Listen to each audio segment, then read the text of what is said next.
बुढ़ापा एक इमोशनल कहानी।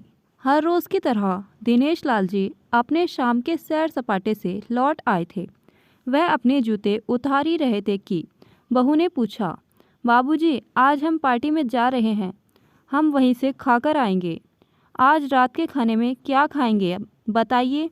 दिनेश लाल जी सोचने लगे, आज रविवार तो नहीं है और ना ही किसी की शादी है, ज़रूर किसी पार्टी में जा रहे होंगे।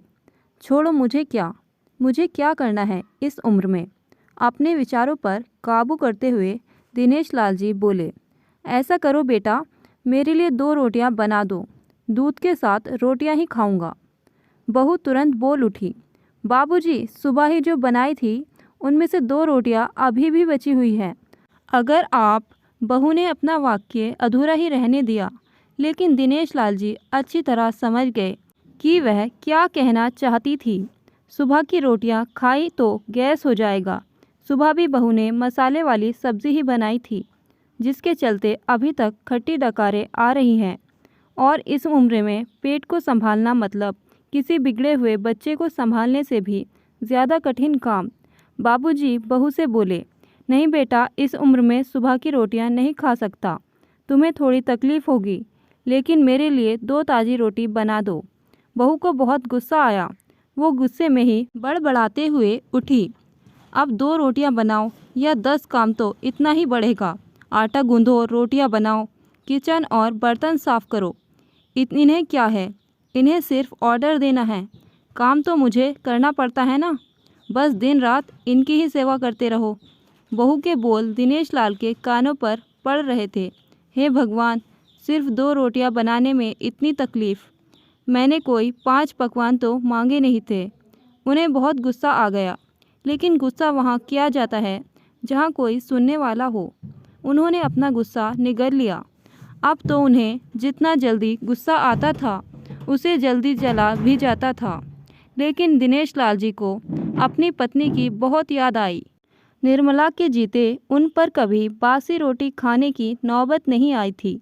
उल्टा खाने में 10 चीज़ें और मिल जाती थी।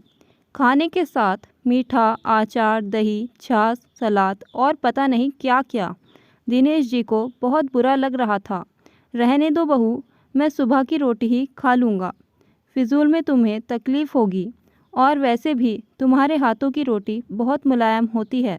मुझे चलेगा, मेरी वजह से तुम लोगों को देर नहीं होनी चाहिए।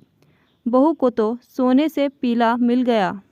वह अपनी आवाज़ मीठा करते हुए बोली, बाबूजी आप चाय लेंगे क्या? दिनेश लाल जी अपने चाय पीने की इच्छा को दबाते हुए बोले, वैसे कोई ख़ास इच्छा नहीं है चाय पीने की, मगर तुम अपने लिए बना रही हो तो मेरे लिए भी थोड़ा बना देना। हाँ बाबूजी, मैं अपने लिए बनाने वाली हूँ, आपके लिए भी बना देती हूँ। बोलकर बहू रसोई घर के अंदर चली गई। दिनेश लाल जी खुद से ही बातें करने लगे, अभी तो लाखों की जायदाद है मेरे पास, यह घर भी मेरे नाम पर है और खाते में भी लाखों रुपए पड़े हैं। कभी बेटा विषय निकालता है तो मैं बोलकर टाल देता हूँ कि मेरे बाद तेरा ही तो है सब कुछ, और फिर भी 1 कप चाय और 2 ताज़ी रोटियों के लिए तरसना पड़ता हो तो उन बूढ़ों का क्या होता होगा जिनके पास संपत्ति के नाम पर सिवा पुरानी यादों के कुछ भी नहीं होता। निर्मला को याद करके दिनेश लाल की आंखें आंसू चमकने लगे और धीरे से गालों पर सरके। निर्मला के होते हुए उन्होंने घर का कोई भी काम नहीं किया था। आर्थिक जवाबदारी ओके के अलावा उनकी और कोई जवाबदारी नहीं होती थी। उनके परिवार ने भी उन्हें अच्छा साथ दिया था। वह भी निर्मला से बहुत प्यार करते थे, लेकिन कभी जताया बता नहीं पाए। वह यह सच्चे दिल से मानते थे कि निर्मला उनकी पूर्व जन्मों के पुण्य का फल है, लेकिन ज़िंदगी की भाग दौड़ में वह निर्मला की मन की इच्छाएं पूरी ना कर सके। उन्हें वैष्णो देवी जाना था, लेकिन हर बार यह यात्रा अगले साल के लिए पोस्टपोन हो जाती। घर बार और संसार की जिम्मेदारियां संभालते संभालते कब उनकी इच्छाएं उन्हीं के साथ चली गई, पता ही नहीं चला। दिनेश लाल जी ने देखा उनके पोता और पोती दोनों ही स्कूल से आ गए थे। दोनों ने अपना बस्ता सोफे पर फेंका और दादाजी की तरफ दौड़कर उनके गले लगते हुए कहने लगे, चलिए ना दादाजी, खेलने चलते हैं। यही निस्वार्थ प्रेम के कुछ पल थे जिनमें दिनेश लाल जी भी बच्चों के साथ बच्चे बन जाते थे और सारे अपने दुख और यादें भूल जाते थे। वह कुछ बोल पाते उससे पहले ही बहू ने कहा, चलो छोड़ो दादाजी को, हमें पार्टी में जाना है, जल्दी से आकर तैयार हो जाओ, पापा भी आते ही होंगे। दोनों ही बच्चे दादाजी को छोड़ मम्मी की तरफ भागे।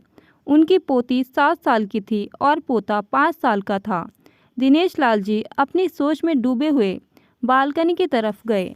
बालकनी में धीमी ठंडी पवन में उनका स्वागत किया। बहू उनके लिए चाय बनाकर लेकर आई। बालकनी में रखी अपनी कुर्सी पर बैठकर दिनेश लाल जी घुट घुट करके चाय पी रहे थे। पी क्या रहे थे, निगल रहे थे, क्योंकि चाय के नाम पर सिर्फ कम शक्कर वाला गर्म पानी था, ना इलायची ना अदरक। दिनेश लाल जी मन ही मन सोचने लगे, बहू के जाने के बाद आज खुद अपने हाथों से चाय बनाऊंगा, इलायची अदरक और थोड़ी सी ज़्यादा शक्कर डालकर, और उसके साथ रोटियां खा लूँगा। रोटियां खाऊंगा। रोटियों की याद आते ही उनका मुंह फिर खट्टा हो गया। चाय खत्म होने पर खाली कप लेकर वह किचन में रखने गए तो वहां देखा कि बहू और बच्चों का कप धो के पड़ा है। उन्होंने भी अपना कप धोकर रख दिया और अपनी डायरी लेकर बालकनी में आ गए।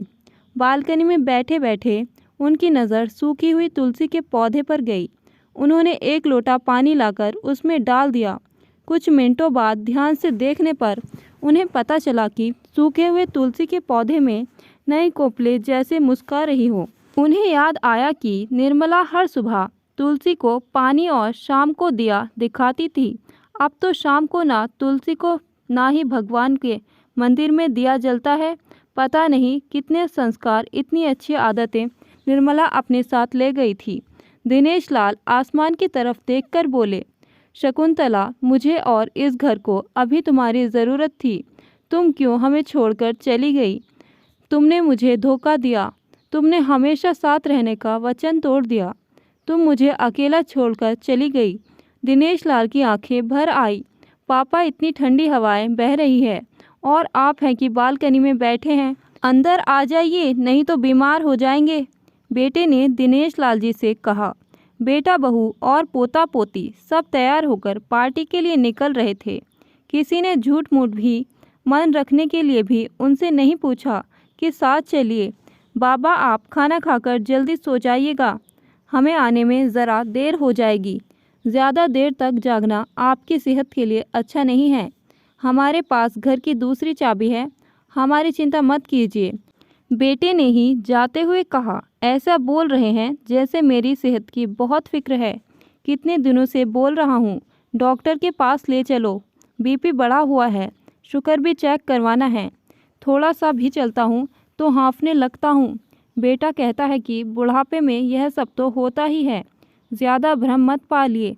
वाह बेटा, बूढ़े बाप के पास बैठने के लिए थोड़ा सा भी टाइम नहीं है तेरे पास, और पार्टी के लिए टाइम ही टाइम है। ऐसे अनगिनत विचार करके उनके दिमाग में चल रहे थे, लेकिन फिर भी उन्होंने हाँ में सिर हिलाया। सभी पार्टी में चले गए। दिनेश लाल जी हॉल में ही रखे कुर्सी पर आकर बैठे। खाना खाने की अभी कोई इच्छा थी नहीं, इसलिए टीवी चालू की। आज वैलेंटाइन डे था, प्यार का दिन, इसलिए टीवी पर भी उसी के बारे में दिखा रहे थे। दिनेश लाल जी की नज़र पास में रखे अपनी पत्नी के फ्रेम पर गई, जिसने लाल कलर की साड़ी पहन रखी थी।